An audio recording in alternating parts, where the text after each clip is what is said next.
Boa tarde a todos e todas. Esse é mais um programa da série Fagulha Entrevista. Hoje conversaremos com o professor Flávio Aguiar, jornalista e escritor, sobre o significado da vitória de Trump e as consequências para o Brasil e para o mundo. Boa tarde, professor Flávio. Boa tarde a todas e a todos que nos acompanham. Boa tarde a ti aí. E, como sempre, é um grande prazer e uma honra estar aqui com vocês. A honra é nossa, professor Flávio. Sobre as eleições nos Estados Unidos, podemos entender que entre os eleitores desse país, dificilmente alguém poderá alegar ignorância sobre o que representa Trump. Sujeito autoritário, racista, misógino, xenófobo, negacionista climático e sanitário. Ele despreza a proteção ambiental e o multilateralismo. Ameaça fazer uma caça às bruxas contra adversários políticos. Adepto do anti-intelectualismo. Além de ser um golpista, é acusado de tentar reverter de forma ilegal as eleições presidenciais de 2020 com a interferência indevida no processo eleitoral na Geórgia. Também incitou a invasão do Capitólio. Condenado criminalmente, foi considerado culpado em 34 acusações que enfrentava relacionadas ao pagamento secreto feito por ele a uma atriz pornô, uma fraude contábil para comprar o silêncio de Stormy Daniels, pouco antes de sua primeira eleição presidencial em 2016. Com a vitória eleitoral, ele pode cancelar os processos e emitir uma autoanistia, um perdão presidencial a si mesmo. Professor, os crimes dos ricos compensam?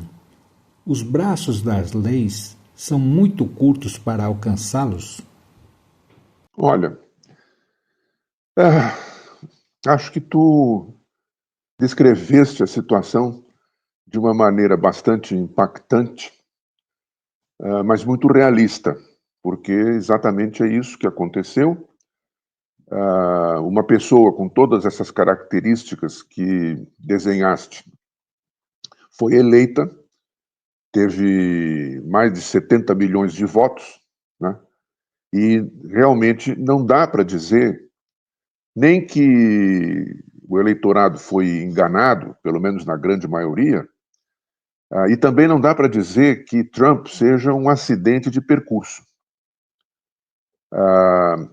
Resta saber se realmente o que aconteceu agora significa uma virada de esquina,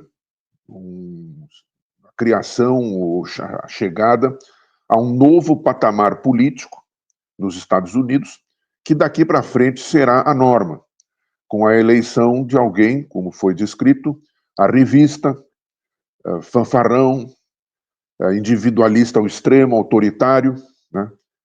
Parece dar a impressão, falando simbolicamente, que os norte-americanos conservadores trocaram John Wayne, você sabe, né, aquele herói dos faroestes, aliás, um grande ator, mas reacionário ao extremo, né? Trocaram John Wayne por Don Corleone, o personagem do Poderoso Chefão, né, do filme e do romance, e que representa aquele mundo absolutamente mafioso, corrupto, sem limites éticos, a não ser os traçados eventualmente pela vontade da pessoa que está no pódio, no palco, por isto, né?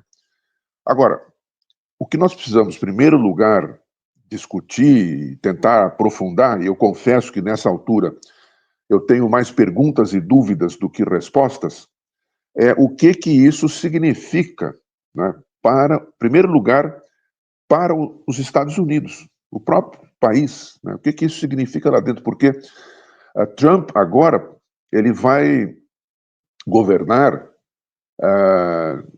com superpoderes. Os republicanos têm agora a maioria no Senado. A apuração não terminou ainda, porque os Estados Unidos têm um sistema eleitoral muito atrasado, né?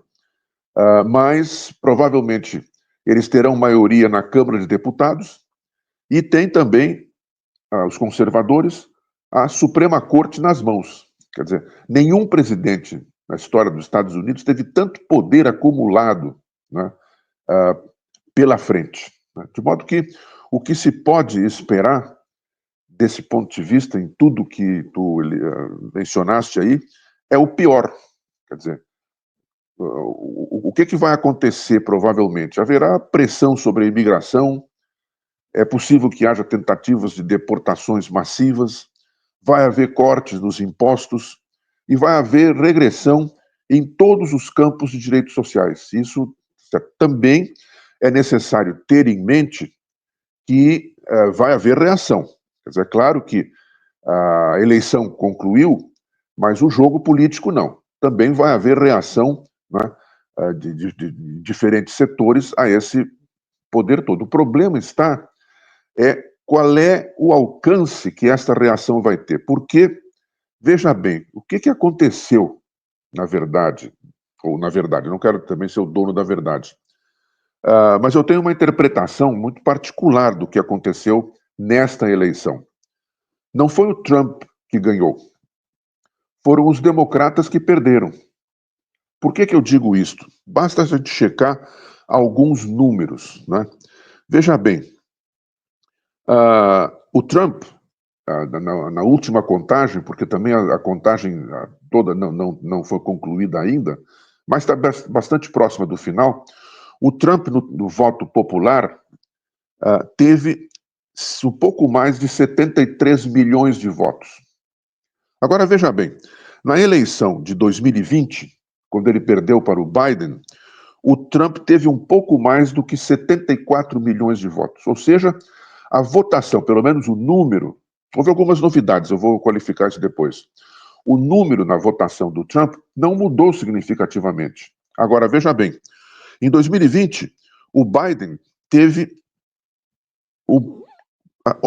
quase 81 milhões e 300 mil votos, enquanto que a Kamala Harris agora está lutando para chegar nos 70 milhões de votos, ou seja, há uma diferença de quase 12 milhões de votos democratas que desapareceram. Ou seja, os democratas foram derrotados pelo não comparecimento ou pela mudança do voto, né, que eles tinham tido. Então foi essa debacle, né, que provocou a vitória do Trump. Né? Foi o esvaziamento do voto, no caso da presidência, no Partido Democrata. Além disso, há esse fato também de que os republicanos conseguiram a maioria no Senado, que eles não tinham, e provavelmente vão manter a maioria na Câmara, talvez até com mais folga do que havia antes. Né? Ou seja, há uma pergunta que nos deixa perplexos. O que aconteceu? Há explicações iniciais muito, eu penso, apressadas. De, o que aconteceu é que a Harris é mulher, é negra, tinha um pai que era suspeito de ter ligações com marxistas no passado. Isso não explica muita coisa. Quer dizer, não explica mesmo, porque algumas dessas características, tirando o marxismo fora, eram as características de Barack Obama também.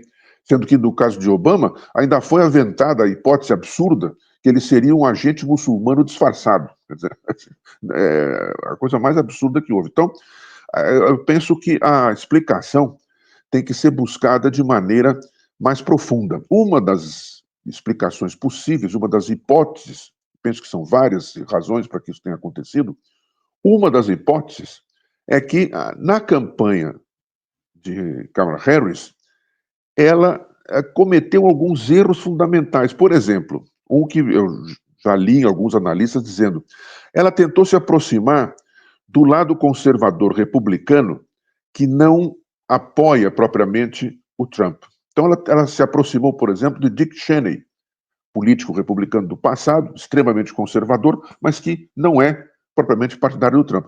Isso não trouxe para ela os votos republicanos, que seriam os republicanos, mas contribuiu para afastar o voto dos setores mais progressistas do Partido Democrata, que não se entusiasmaram com a sua campanha. Né?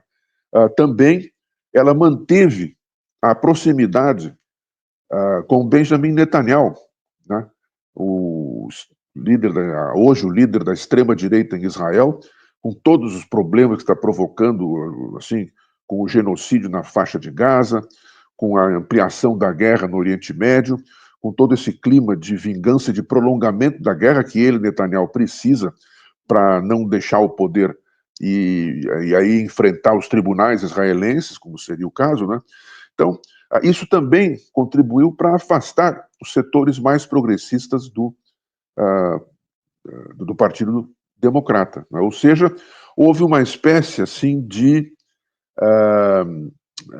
rendição do establishment democrata ao impulso mais conservador que hoje predomina no mundo inteiro. E isso provocou uma debacle no voto democrata. Como eu disse anteriormente, haverá reações. Os Estados Unidos é um país vastíssimo, tem, né, 300 e tantos milhões de habitantes, de modo que certamente muitos setores vão reagir a esse esforço do Trump. E também ao fato de que a política do Trump, provavelmente, num primeiro momento, não trará qualquer prosperidade para os Estados Unidos, né?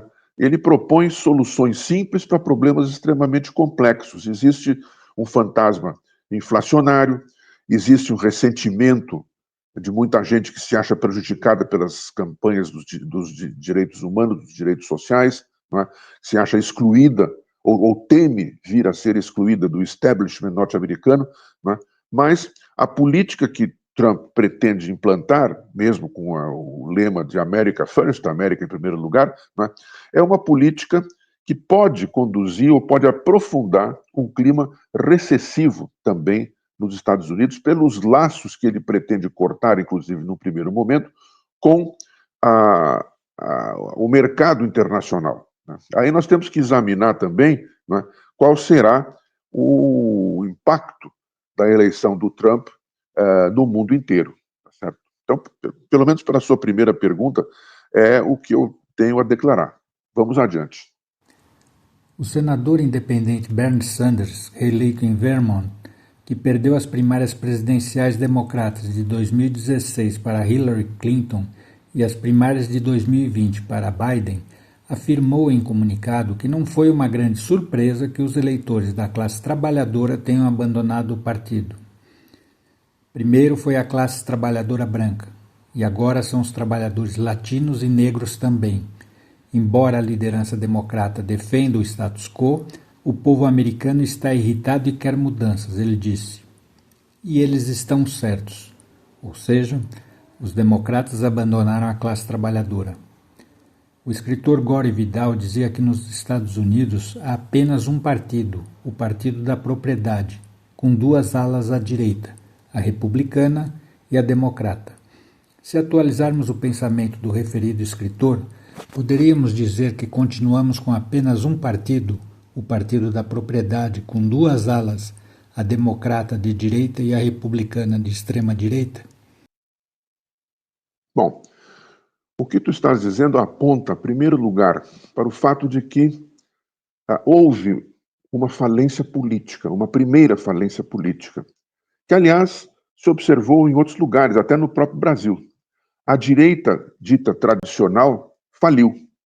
Ela terminou também não respondendo às questões fundamentais colocadas, às vezes, por sua própria política de austeridade, política de contenção dos investimentos sociais, né? E com isto, com essa falência, esse afastamento, abriu caminho para esse tipo de pensamento proto-fascista ou declaradamente fascista, cuja característica maior é dar respostas simples, ou simplórias muitas vezes, mas que são convincentes para problemas complexos. Então, busca-se sempre o bode expiatório. Então o bode expiatório agora, por exemplo, no caso dos Estados Unidos, é o imigrante. Isso é fácil de apontar, até porque se aponta para uma figura um pouco difusa, né? O imigrante hispânico, que vem do sul do mundo, né? Da América Latina.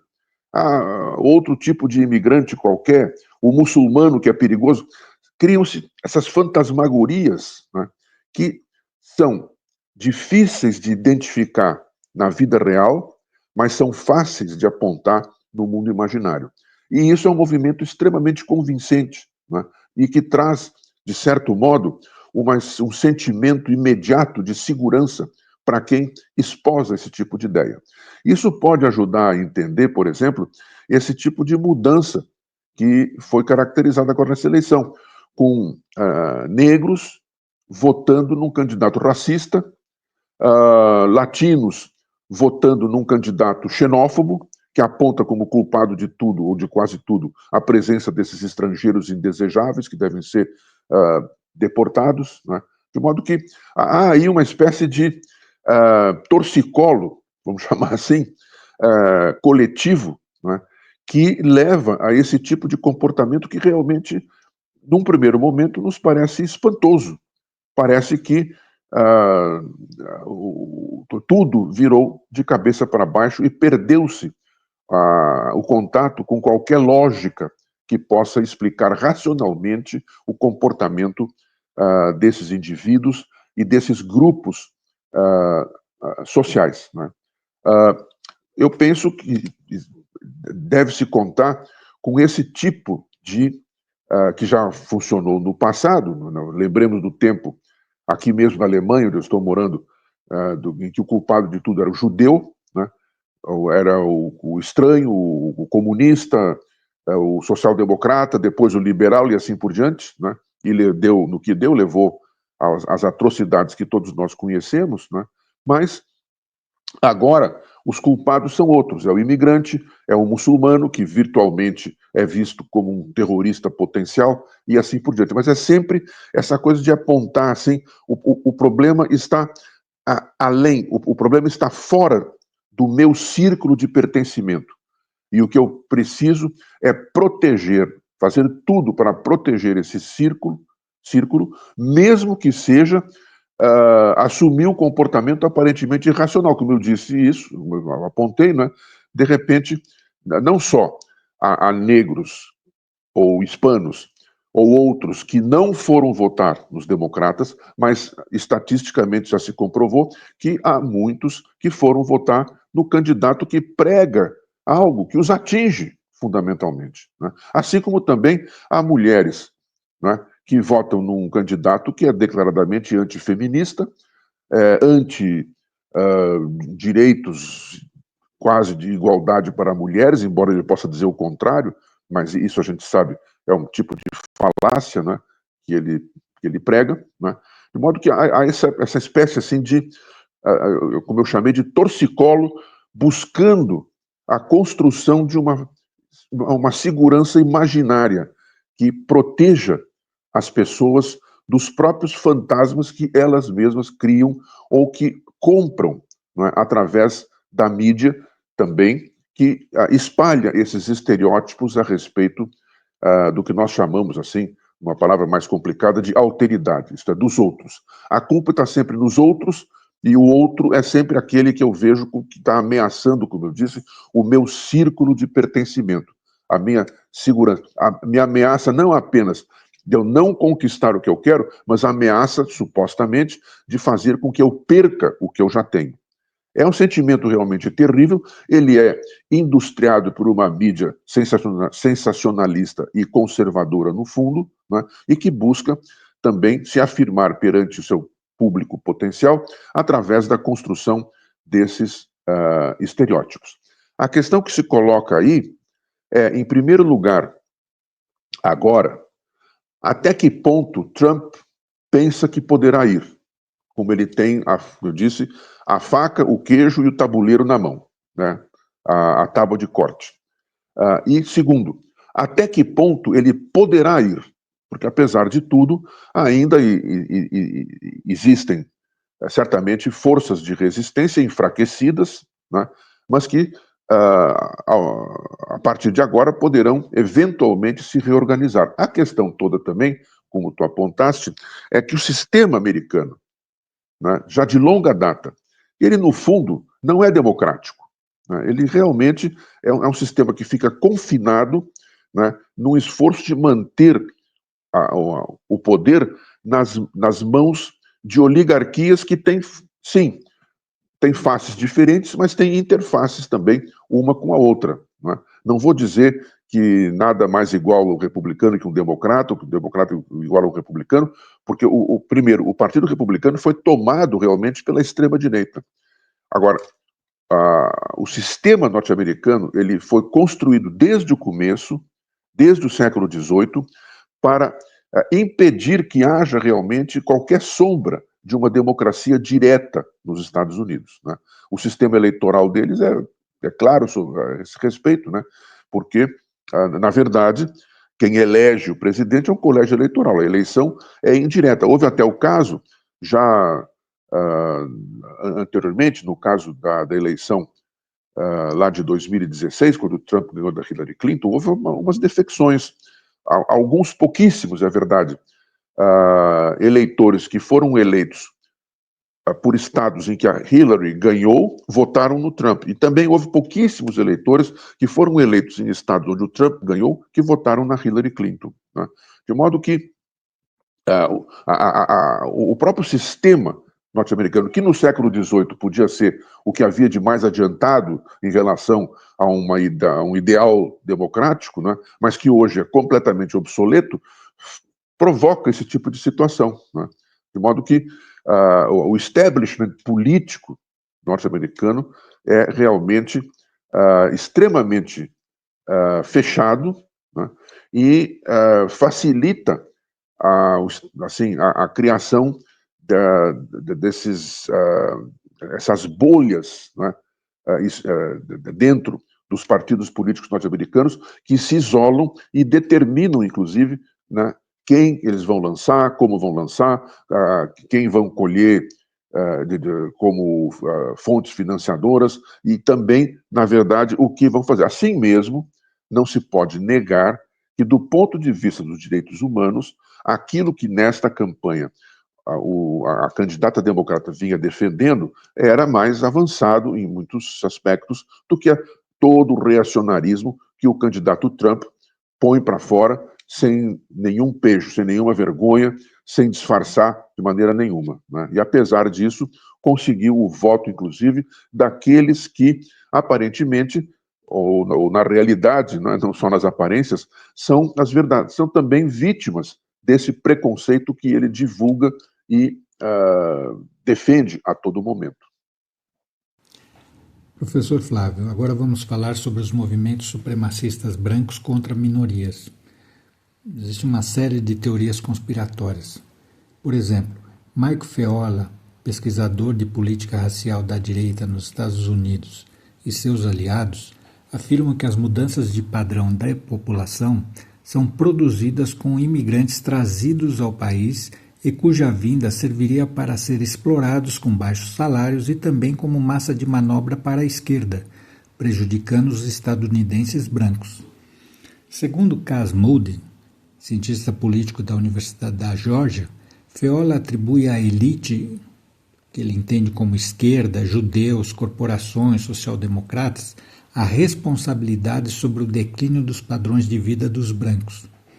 Supremacistas sem limites e endossados pelo governo Trump poderão criar que tipo de problemas e se as instituições de controle estariam preparadas para freá-los ou elas serão convertidas em correias de transmissão dos ímpetos fascistas desses setores reacionários?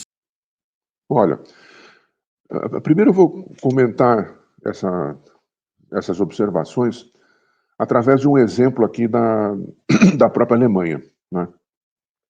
Aqui na Alemanha há um partido, que é dos partidos assim que tem representação no Bundestag, o Parlamento Federal Alemão, é o que está mais à esquerda, que se chama justamente a esquerda, Die Linke em alemão. Esse partido, agora no começo deste ano, rachou. E uma ala, né, foi liderado pela deputada federal Sarah Wagenknecht, né, e que fundou um outro partido, que, aliás, recebeu o nome da própria fundadora, líder. Chama-se Aliança Sarah Wagenknecht, né, traduzindo para o português o nome do partido. E esse partido, agora, e a própria Sarah Wagenknecht, tem uma posição considerada paradoxal. Eles são extremamente progressistas em matéria de economia, em matéria de geopolítica, são críticos da OTAN, defendem o fim da guerra na Ucrânia, defendem os direitos do povo palestino. Entretanto, eles, e a própria Sarah Wagenknecht, colocam essa mesma questão que foi levantada agora nesse momento. Ele diz, bom, nós temos que rever a política de imigração aqui na Alemanha, porque trazem-se os imigrantes para, no fundo, atingir ou diminuir os direitos dos trabalhadores já instalados, ela não fala necessariamente alemães apenas, mas já instalados na Alemanha. Né? Isso significa que a extrema-direita, com a sua propaganda xenófoba, não está apenas disputando eleições, ela está disputando a pauta política. E, nesse sentido, inclusive aqui na Europa e também nos Estados Unidos, ela vem vencendo. Ela vem ditando, em grande parte, a pauta política. Todos os partidos, e esse movimento da Sarah Wagenknecht é significativo desse ponto de vista, embora ela seja muito criticada pelos partidos mais conservadores aqui, né? Todos os partidos deram passos em direção à direita. Né? Assumiram, nos partidos conservadores, isso é muito claro, assumiram bandeiras que a extrema-direita começou a pregar sistematicamente. Né? E isso também acontece em relação à própria classe trabalhadora. Há um sentimento, eu diria assim, no mundo conturbado, mais conturbado ainda, sobretudo desde a crise de 2007, 2008, né? Há um sentimento que eu chamo assim, o sentimento da Arca de Noé. Né? Vivemos num navio no meio de um oceano furioso, encapelado, e nesse navio não há lugar para todos. Eu já conversei, por exemplo, aqui mesmo na Alemanha, com pessoas que vieram da África, né, que estão estabelecidas aqui, trabalham aqui, e que ficam dizendo, por que que esses outros africanos querem vir para cá? Não há lugar para todos. O que que eles vêm fazer aqui? Mesmo nesse caso, prevalece esse sentimento de medo de que o outro, que aqui no caso tem essas tragédias espantosas no Mediterrâneo, ou que vem por terra do Oriente Médio para os países do antigo leste europeu e depois procuram entrar na Alemanha, existe esse sentimento assim, não há lugar para todo mundo. Então, eu já estou aqui, eu preciso defender isso que eu chamei o meu círculo de pertencimento. Desse ponto de vista, é fácil, portanto, que esses sentimentos de supremacia, chamasse de supremacia branca, né? Mas eu diria assim que a supremacia do medo de perder a sua identidade, o que eu chamei também de círculo do pertencimento, né? É fácil dizer, é fácil ver como que as pessoas se voltam, então, contra os outros, e sempre apontando. O problema está sempre no outro. Né? O problema não é eu lutar pelos meus direitos. O problema é eu impedir, a solução, melhor dizendo, é eu impedir que os outros lutem pelos seus direitos. Nesse sentido, a extrema-direita vem marcando pontos, realmente, como eu disse, não apenas, né, disputando eleições e avançando, e muitas vezes progredindo, como é o caso da França, por exemplo, né, mas ela vem, sobretudo, como eu disse, disputando a pauta política. Né. E agora, também, nós vemos esse caso também complicadíssimo, né, que se você faz uma crítica, por exemplo, dada a situação agora no Oriente Médio, se você faz uma crítica ao Netanyahu, ao seu governo, que tem uma política claramente discriminatória, né, e assassina, né, então é porque você é antissemita. Se você faz uma crítica ao governo de Kiev, na Ucrânia, é porque você é a favor do Putin e da Rússia. Né?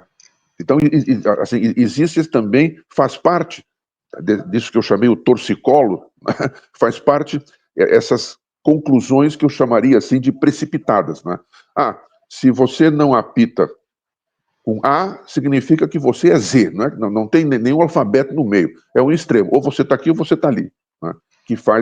Que cria, né, esse tipo de, assim, de passagem que permite com que pessoas façam gestos que, de repente, parecem completamente irracionais, né?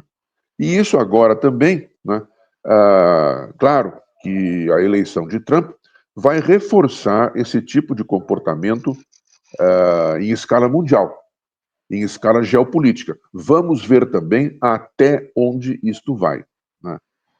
Eu penso que, por exemplo, no plano geopolítico, existe um imenso outro que preocupa todo esse mundo que está em busca de estabelecer tampões que impeçam, né, a invasão, né, pelos alienígenas. Esse monstro todo é a China, né? Eu penso que o alvo principal da política internacional de Trump será a China. E os desdobramentos que isso traz, né? Porque não basta os Estados Unidos romperem os laços que existem, inclusive de empresas norte-americanas, com a própria China, ou tentarem fazer com que certos laços se substituam, né? Laços econômicos de outros países com a China sejam substituídos por laços com os Estados Unidos, né? Trata-se de fazer com que empresas, países estabeleçam novos laços com a China. Isso vai trazer um risco enorme também, ou potencial, para o Brasil, que decididamente está ampliando, não só através dos BRICS, mas também em relações bilaterais, está ampliando as suas ligações com a China. Haverá outros problemas também, né? Como eu disse, trata-se de ver agora, e essa é uma dúvida que eu tenho, até onde Trump conseguirá ir, porque a ideia de que ele possa isolar completamente a economia norte-americana da China ou do resto do mundo, penso eu que tende a ser uma ideia ilusória, embora ele possa vender, né, isso como um programa político, prometendo que tudo aquilo que puder ser produzido nos Estados Unidos não será produzido fora dos Estados Unidos, tudo aquilo que puder ser investido nos Estados Unidos não será investido fora dos Estados Unidos, né? É uma espécie de protecionismo a facão, né, que nós vamos ver até onde isso funciona, porque isso pode provocar, né, nesse mundo internacionalizado que nós vivemos, pode provocar uma forte recessão. Nós temos aqui na Alemanha um exemplo muito claro, né, a interrupção. Nós não estamos discutindo a Alemanha, estamos discutindo os Estados Unidos, mas a interrupção do fornecimento do gás russo, do qual a indústria alemã dependia umbilicalmente, né, provocou uma enorme recessão da Alemanha. Feriu muito mais a Alemanha do que a própria Rússia, né? Então, essas coisas elas podem ter um efeito bumerangue também, né? Aí temos que esperar para ver, como eu disse, até onde Trump quererá ir e até onde ele poderá ir. Flávio, donos de Big Techs, notadamente Elon Musk, disseminam em suas redes sociais sem regulação uma profusão de fake news, com o intuito, entre outros, de manipular os processos políticos e aprofundar assimetrias nas disputas eleitorais em favor de seus interesses corporativos. O que significa uma figura como Elon Musk, segundo se cogita, sendo encarregada por Trump para cortar gastos governamentais, entre aspas, desnecessários? Olha, perdão, essa manipulação, ela existe desde sempre, né? Desde que o sistema capitalista existe, né? E também a mídia corporativa, né? Eu me lembro ainda, permitam-me falar assim, dos meus tempos de criança, né? A campanha dos Diários Associados, da Tribuna da Imprensa, do Lacerda e outras mídias afins contra Getúlio Vargas, né? Nos anos 50, né? A questão toda que está colocada agora é que a velocidade dessas campanhas mudou. E também, com a velocidade, mudou o alcance que elas possam ter. Então, é difícil imaginar nos anos 50, embora houvesse candidatos a isto, uma figura do porte de um Elon Musk, que tentou até interferir, não é, nas decisões do sistema judiciário brasileiro. E que é muito possível que volte a tentar interferir, até porque o nosso ex-presidente, o Jair, ele lançou quase que um apelo direto ao Trump para que o Trump faça algum tipo de interferência em seu favor para que ele possa recuperar os seus direitos políticos antes do prazo legalmente estabelecido para isso. Assim como ele vem fazendo esforços, parece que pediu para o Michel Temer para conseguir o seu passaporte. Ele deve estar lamentando não poder comparecer à posse do Trump, uma vez que seu passaporte está, de momento, confiscado, né? Agora, esse tipo de personagem, né, ele foi gestado do bojo do próprio sistema. Sempre se dizia que o capital não tem bandeira. Não é bem verdade isso. Ele tem bandeira, sim, ele tem localizações, ele tem locos onde ele se enraiza e, a partir daí, irradia o seu poder, né? O capital, como tal, não tem exército. Quem tem exército continua sendo as nações. E, portanto, para que esforços hegemônicos se imponham, é necessário desenvolver algum tipo de poder. Muitas vezes poder hard, como se diz, pesado, né?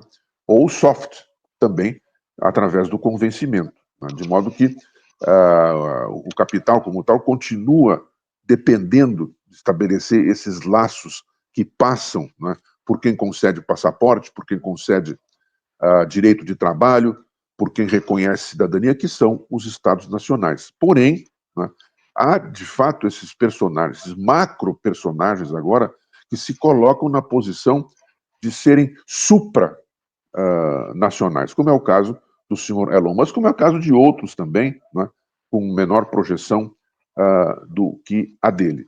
É uma aliança realmente nefasta, até mesmo para o sentido democrático da comunicação humana, né? Isso entra dentro desse esforço por confinar as pessoas àquilo que eu chamei, né, o seu círculo de pertencimento, né, que faz com que elas queiram, em primeiro lugar, proteger aquilo, não só proteger aquilo que tem, mas impedir que outros consigam obter aquilo que pretendem, porque isso vira uma forte ameaça. Então, esse tipo de novo personagem político, né, ele está, de fato, contribuindo para criar esse novo patamar, inclusive nos Estados Unidos, esse novo patamar político que nós vamos ter que esperar agora, vamos ter que esperar acompanhando, lutando em favor de continuar um processo de democratização das comunicações, nós vamos ter que observar até onde isso vai. Quer dizer, qual será, de fato, o poder que esta aliança tem. Ainda mais, a aliança, digo, por exemplo, entre Musk e Trump, né? Ainda mais como tendo como epicentro um país que tem claras lacunas no sentido de proteção de uma prática de fato democrática. Como foi mencionado no começo da nossa conversa aqui, né, elegeu-se agora alguém que tentou dar um golpe de Estado. Não há 50 anos atrás, não, faz pouco tempo, relativamente. Né, tentou criar um movimento que anulasse a eleição que ele terminou perdendo, além de cometer outras falcatruas e ofensas legais, né, cujo sistema foi o próprio sistema político norte-americano está ajudando a varrer isso para debaixo do tapete, né? O problema que isso cria é que esses personagens, uma vez sentados no trono, vamos usar essa expressão, eles não querem mais sair. Veja o caso do Netanyahu, como eu estava mencionando aqui, né? Netanyahu, se ele perder o governo, ele vai enfrentar acusações terríveis de corrupção, de abuso de poder. Ele é capaz de acabar na cadeia em Israel, né? Então ele termina virando um personagem que precisa se manter no poder a qualquer custo, e para isso, agora, nesse momento, ele precisa da guerra. Com Trump, é muito possível que venha acontecer a mesma coisa. Ele vai conseguir, provavelmente, ou quase certamente, anular esses processos contra ele, né? Anular as acusações e anular as condenações, porque o cargo lhe dá esse tipo de impunidade. Agora, se eventualmente lá adiante ele deixar o cargo, provavelmente ele poderá ser objeto novamente da reabertura desses processos. Então vai ser necessário ou que ele faça um movimento, como já tentou, de permanecer no cargo, passando por cima das instituições democráticas, ou pelo menos que ele garanta, né, que a sua sucessão indique alguém que contribua para protegê-lo, né, dentro do arcabouço legal norte-americano. E também, é claro, faz parte dessa proteção a criação de um ambiente, eu diria assim, favorável a ele, naquilo que circula como informação ou como pseudo-informação nas redes amplamente difusoras de imagens que, na verdade, de sociabilidade tem muito pouco, porque elas funcionam, na verdade, numa direção, né? É algo que é imposto de cima, né, através desses mecanismos de controle dessas mídias, né? Seja através do estabelecimento, por exemplo, essas histórias que se alguém pede informação para uma viagem sobre o Egito, para o Egito, por exemplo, ele começa logo em seguida a ser bombardeado por imagens do Egito, propaganda do Egito, o que fazer no Egito, o que não fazer no Egito, como é que é o Egito, como é que se bebe no Egito, como é que não se bebe no Egito, como é que se faz, né? Todo esse controle, né, que se faz através desses algoritmos, esses mundos que governam esse universo onde o Elon Musk reina, mas que são governados, né, por quem está nos bastidores. É um tipo de convencimento também dentro desse círculo do pertencimento muito poderoso, porque ele induz as pessoas a pensarem de uma forma absolutamente passiva, parecendo que estão agindo de maneira proativa. Então, as informações que recebem, né, ou pseudo-informações, dizem continuamente para as pessoas: você não precisa sonhar. Nós sonhamos por você. Você precisa ter apenas o software adequado, né? Você não precisa pensar. Nós pensamos por você, né? Você não precisa desejar. Nós desejamos por você. Como eu digo, basta você ter, né, os cliques fundamentais, os acessos fundamentais, e você se sentirá confortavelmente instalado numa bolha que aparentemente é coletiva, mas que, na verdade, lhe leva a um fechamento na sua própria individualidade e à tentativa de bloquear aquilo que é alheio a esta sua identidade. Agora vamos falar sobre o papel exercido pelos Estados Unidos como polícia do mundo e a geopolítica de Trump. Nós temos a doutrina Monroe, destino manifesto, excepcionalidade americana, as ideologias do Big Stick, do sonho americano, na realidade um nightmare, um pesadelo. William Loman, personagem de A Morte do Caixeiro Viajante, escrita em 1949 por Arthur Miller, passou toda a sua vida acreditando que ele e sua família atingiriam o poder, seriam ricos e teriam felicidade. Porém, lutando pela sobrevivência como um caixeiro viajante, ele termina por perder o emprego e sua própria vida. Financiamento e apoio restrito ao genocídio de Netanyahu em Gaza e agora no Líbano. Abandonar a Ucrânia à própria sorte. Qual será a posição europeia a respeito?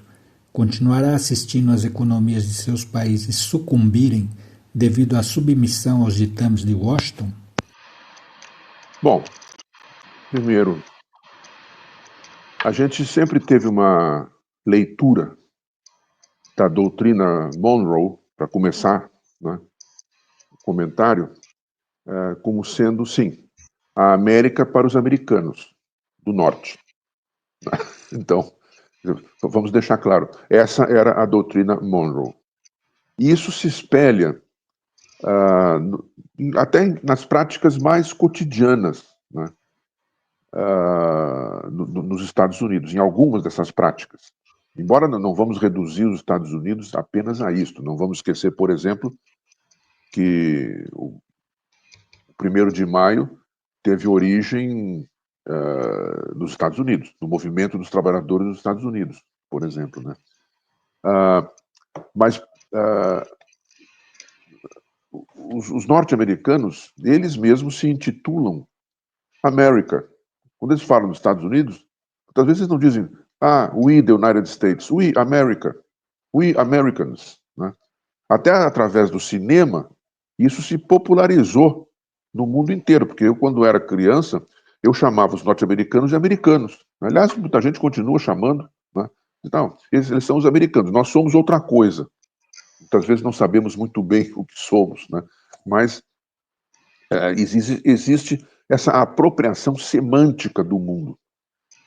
Qualquer liga desportiva nos Estados Unidos disputa The World Series, né? Então, o time de futebol americano que ganha o campeonato lá nacional deles, né, ele passa a ser considerado The World Champion. Essa é a semântica que é empregada. Portanto, existe já de saída, e estou falando de práticas extremamente cotidianas, né, existe essa, não é bem a postura defensiva que era inicialmente a da doutrina Monroe, apesar desse aspecto agressivo que tinha, né, subjacente da América para os americanos do norte, né. É uma postura mais agressiva do ponto de vista semântico, do ponto de vista cultural, e que realmente faz com que, muitas vezes, muita gente nos Estados Unidos se ache parte do povo escolhido, do povo, como se diz, né, na própria tradição cultural dos Estados Unidos, do lado conservador, um povo que tinha manifest destiny, um destino manifesto, e que hoje procura, inclusive, espalhar esse manifest destiny pelo mundo inteiro. Através do quê? Através da OTAN, que se transformou nesse braço policial armado, dirigido a partir dos Estados Unidos, mas com muitos aliados bastante eficientes nesse sentido, né, no mundo inteiro. E que agora também está arrastando a própria Europa a uma condição de quase de protetorado militar dos Estados Unidos, como foi durante algum tempo, logo depois da Segunda Guerra, mas agora esse tipo de sentimento está voltando, está retornando, né? E isso também contribui para que o cidadão norte-americano se sinta parte de uma responsabilidade pelo mundo inteiro.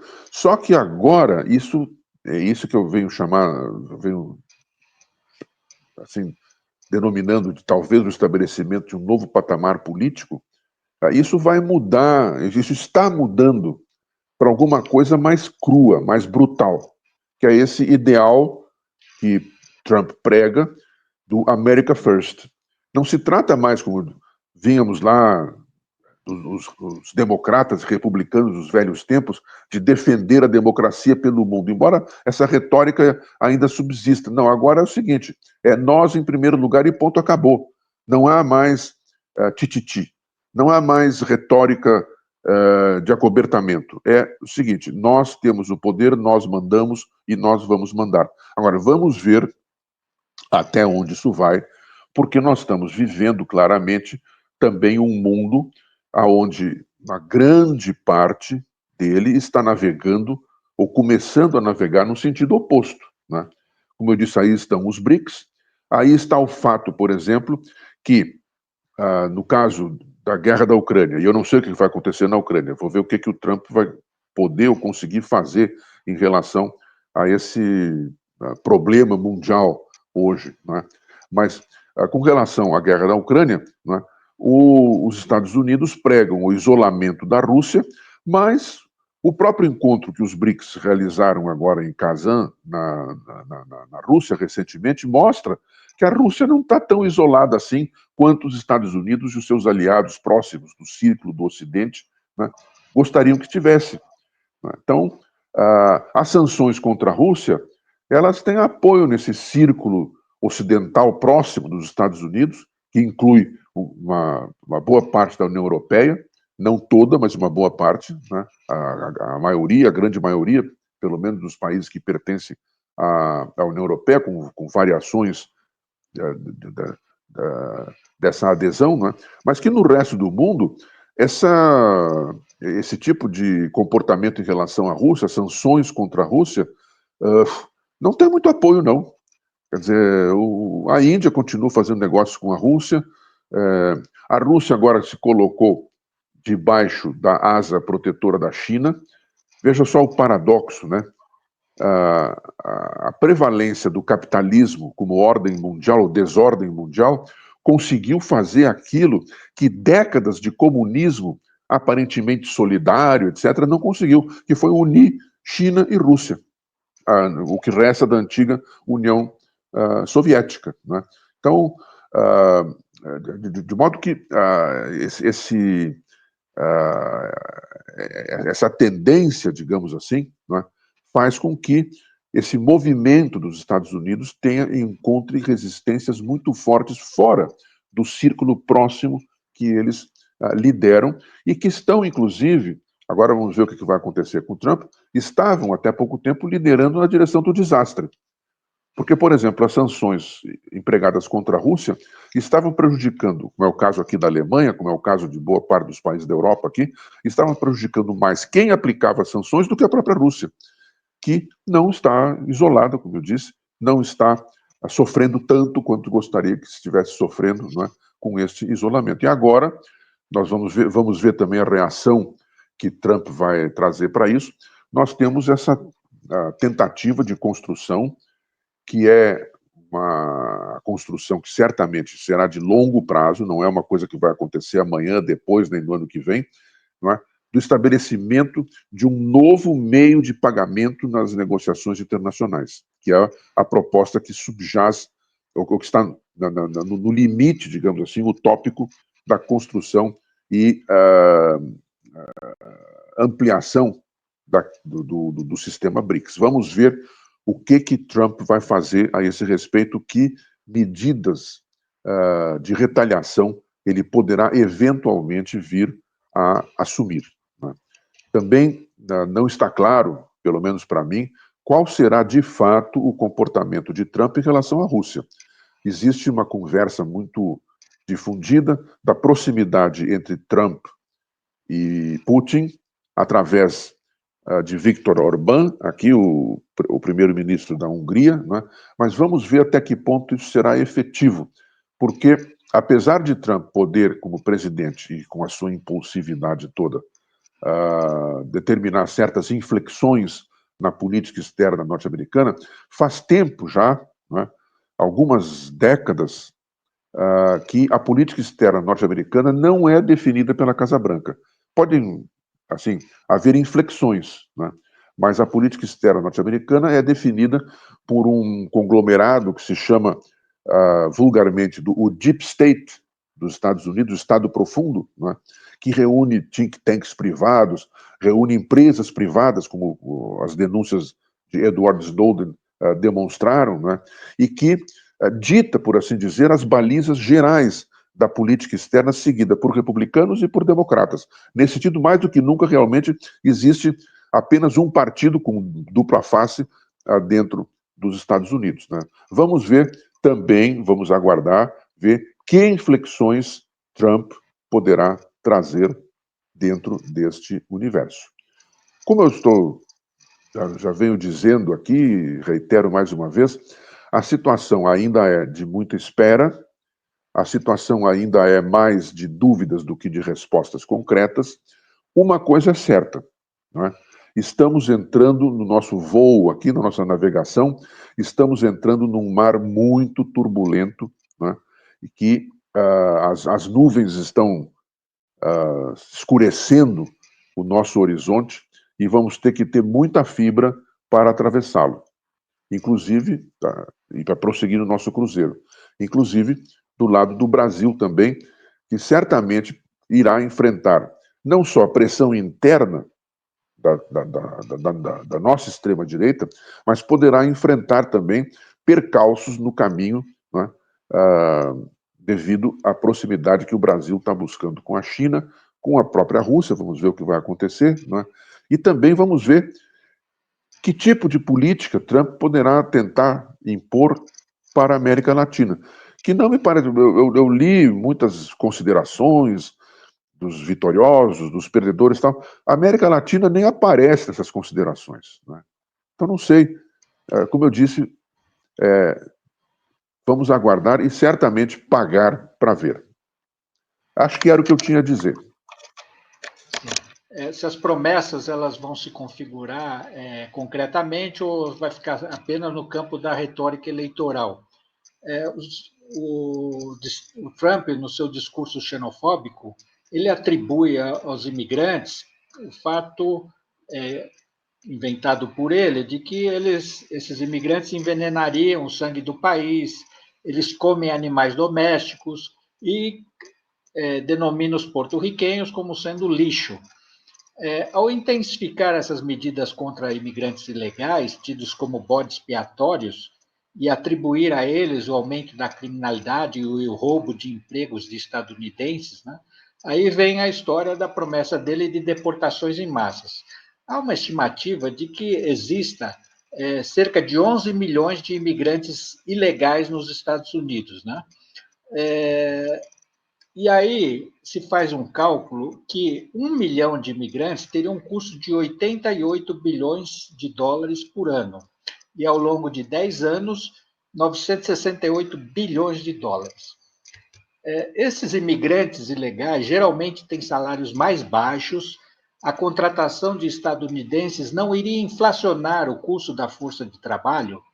As empresas dos Estados Unidos, em nome de um suposto patriotismo, estariam interessadas em pagar mais, remunerar melhor esses trabalhadores? Se ocorrer, essa deportação em massa ignorará as leis e o devido processo legal?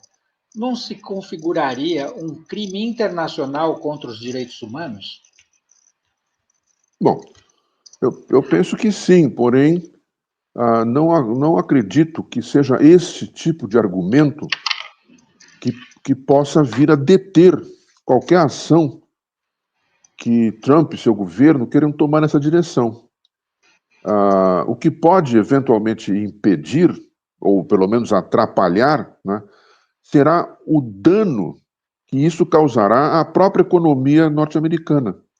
Porque, veja bem, essa ideia de que é o imigrante que chega e que ele vai ser aquele que prejudica, né, os direitos dos que já estão estabelecidos, ela é um pouco ilusória.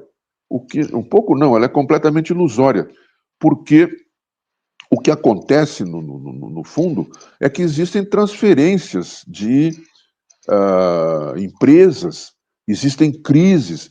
Eu não conheço bem, eu devo dizer aqui, né, a situação, assim, pelo menos em detalhe, nesse sentido, a situação da economia norte-americana. Eu posso, eventualmente, usar como exemplo o que está acontecendo aqui na Alemanha.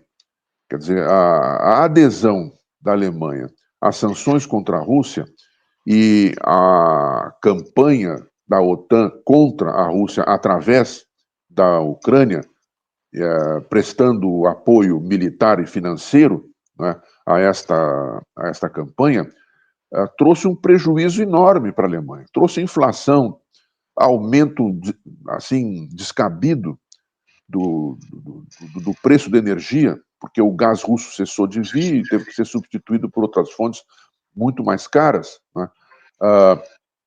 Provocou uma desindustrialização na Alemanha, sendo que a Alemanha ainda é o país mais industrializado da Europa, a economia mais forte da Europa. Quer dizer, então, o que está acontecendo, na verdade, é um deslocamento de funções. E eu penso que, com relação aos Estados Unidos, pode ter acontecido algo muito semelhante. Aliás, o Trump menciona isso, ele diz que quer romper, não é? Ele quer provocar a ruptura dos elos econômicos, por exemplo, das empresas norte-americanas com a China, né? As dependências. Agora, será isso possível, operar esta reversão, né? Novamente, agora aqui, dentro das limitações do meu conhecimento, eu posso recorrer a exemplos análogos. Quer dizer, eu acompanhei de perto, né, o processo de compra dos aviões pela FAB, suecos, os aviões suecos o Gripen, né, e visitei, inclusive, a fábrica do Gripen lá na Suécia, né, e uma coisa que eu aprendi naquele momento é que o Gripen é sueco, mas ele emprega artefatos, ele emprega peças, não é, que são fabricadas em outros lugares do mundo. O Gripen é um produto sueco, né, mas ele é produto de tecnologias disseminadas no mundo inteiro.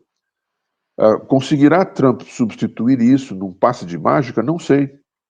Nós vamos ter que, como eu disse, nós vamos ter que pagar para ver, tá certo?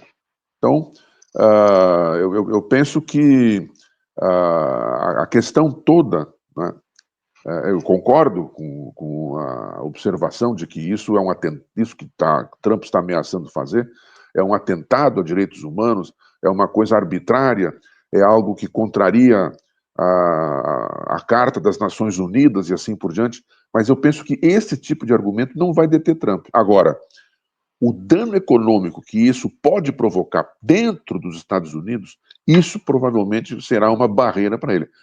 Mais uma vez, nós vamos ter que pagar para ver até onde Trump quererá ir e até onde ele poderá ir. Agenor, eu acho que eu, pelo menos, estou chegando ao final da minha verve aqui. Então, eu penso que se ainda houver alguma última pergunta, vamos a ela e aí depois faremos as nossas despedidas. Ok. Então, professor, em relação ao Brasil, nós teremos, dentre outras coisas, pelas medidas protecionistas do Trump, a elevação de tarifas sobre importações de 10% a 20% para produtos em geral, e os produtos chineses estão ameaçados com uma elevação de 60%. No caso do Brasil, agronegócio, biocombustível, aço, alumínio, cobre, autopeças e equipamentos, entre outras áreas, serão muito prejudicadas. Nós tivemos, em 2023, um déficit na balança comercial com os Estados Unidos, exportações de 36,9 bilhões e importações de 38 bilhões. A China é um dos maiores importadores das commodities brasileiras e a desaceleração dela pode implicar uma redução por produtos brasileiros. Daí a necessidade que o Brasil tem de diversificar o seu mercado exportador e ter novos parceiros russos e chineses e aderir com as condições que se fizerem necessárias à nova Rota da Seda. Nesse sentido, professor Flávio, o Trump não seria o maior propulsor da desdolarização e do fortalecimento dos BRICS? Bom, eu penso que hoje o interesse em torno, chamaria assim, dos BRICS, cresceu enormemente. E isso se deve a um fator econômico e político também. Esse interesse cresceu enormemente, não só de interesse de adesão, mas interesse de proximidade com os BRICS e de diversificação das pautas comercialização entre diferentes países, desde que os Estados Unidos, sobretudo, mas também com seus aliados mais próximos, né, começaram a usar o sistema internacional de pagamentos e de manutenção de reservas cambiais, né, como punição de países que eles considerem adversários, inimigos, ou que escapem, digamos, como aconteceu no caso da Rússia, né? O caso mais escandaloso que houve foi o congelamento das reservas russas nesses países próximos aos Estados Unidos e também nos próprios Estados Unidos, e o seu uso através assim da circulação no mercado financeiro dessas reservas para financiar empréstimos à Ucrânia para combater a Rússia. Quer dizer, isso é um caso quase de pirataria internacional. Se aplica o dinheiro de alguém sem permissão desse proprietário e se usa a renda consequente não só em finalidades que são completamente contrárias aos interesses desse proprietário, mas se usa inclusive contra ele, né? E como garantia de um empréstimo, né? O que potencialmente faz com que esses dividendos obtidos, né, possam vir a parar nas mãos dos credores da Ucrânia, quer dizer, aqueles que detêm essas reservas russas que foram congeladas. Na época, inclusive, se mencionou que houve até assim, a cogitação da possibilidade de simplesmente confiscar essas reservas. E quem impediu isso foi o FMI, que disse, naturalmente por vias sigilosas, né, ou discretas, que isso provocaria um pânico incontrolável no mercado internacional de capitais, né? De modo que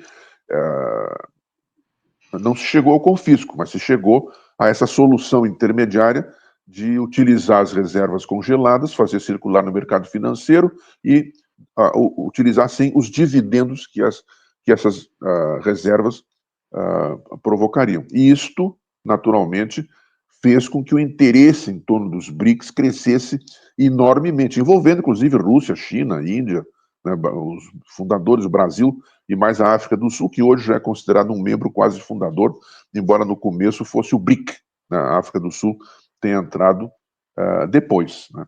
Agora, de fato, essas medidas que eventualmente Trump poderá tomar, inclusive de retaliação em relação a países e empresas que negociem com a China, poderão atingir brutalmente os interesses brasileiros. Agora vai depender do Brasil, do governo brasileiro, das empresas brasileiras, mas sobretudo através do governo brasileiro, né, aprofundar essa pauta que ele vem seguindo de diversificação, né, não só das suas importações e exportações, mas também de diversificação dos esforços para encontrar novos meios de redefinir um equilíbrio financeiro num mundo multipolar. Bom, então, uma última esperemos que dê questão. certo, é o que se pode dizer agora. Sim. Uma última questão, professor.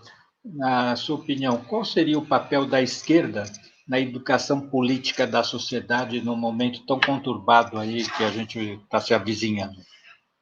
Olha, eu penso que o papel das esquerdas, eu gosto de falar no plural, né, porque também são diversificadas, né, o papel das esquerdas é manter, aí estou pensando nas nossas esquerdas aqui, né, é manter um apoio firme às iniciativas do governo brasileiro, tanto no plano da sua política externa, mas também no plano da sua política interna, que vem produzindo resultados significativos e importantes, apesar de todos os problemas.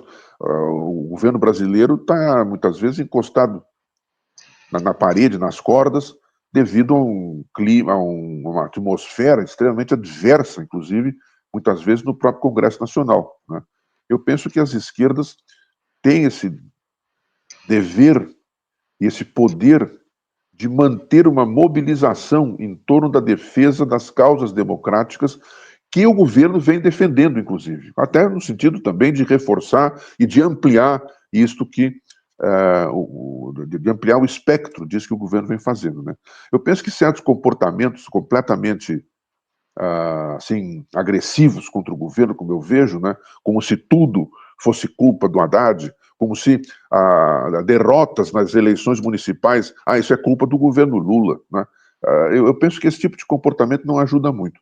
No plano internacional, é necessário manter uma política sempre de independência, de crítica à OTAN, de defesa da paz, que foi uma bandeira sempre dos movimentos de esquerda desde a Primeira Guerra Mundial e que hoje, inclusive aqui na Europa, está sendo empurrada para as mãos da extrema-direita, como se vê aqui no caso, muitas vezes, da Alemanha, embora haja setores de esquerda que defendem também a paz na guerra da Ucrânia, a paz no Oriente Médio, né?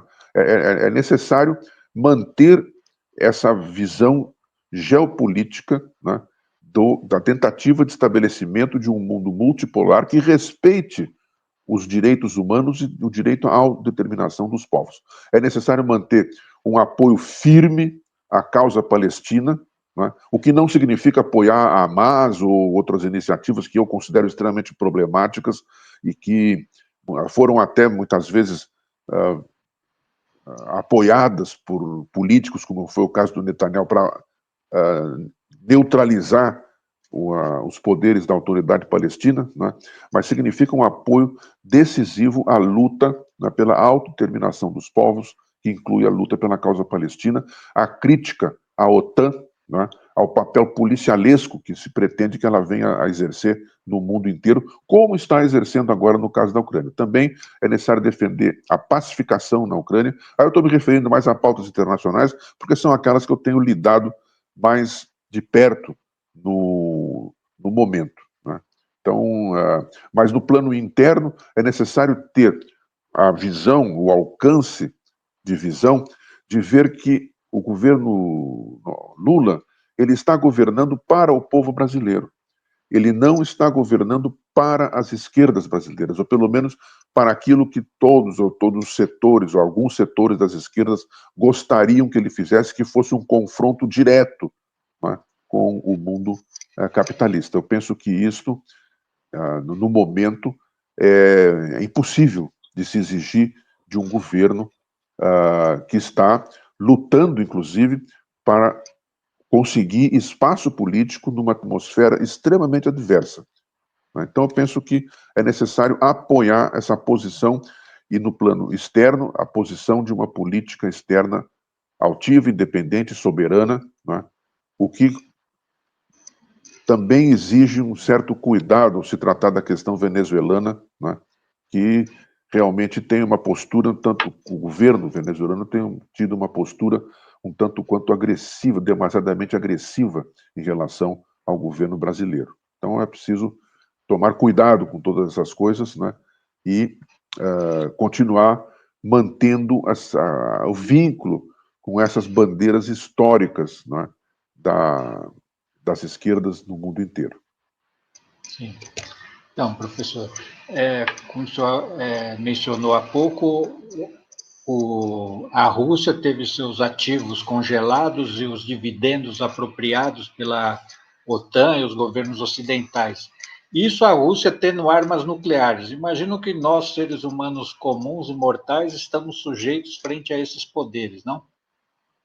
Olha, em primeiro lugar, uma pequena correção. Os dividendos, eles não estão sendo apropriados pela OTAN. Essas reservas, elas estão depositadas em agentes financeiros, muitos aqui, inclusive, na Europa, né?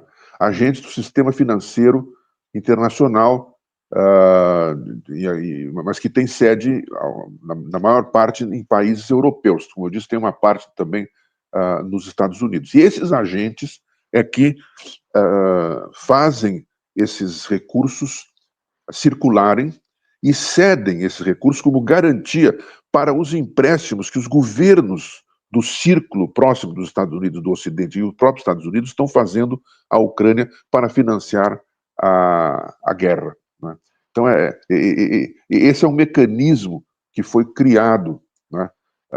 E onde, claro, a OTAN aí entra com uma força militar que está sendo empregada nesse esforço de combater a Rússia. Agora,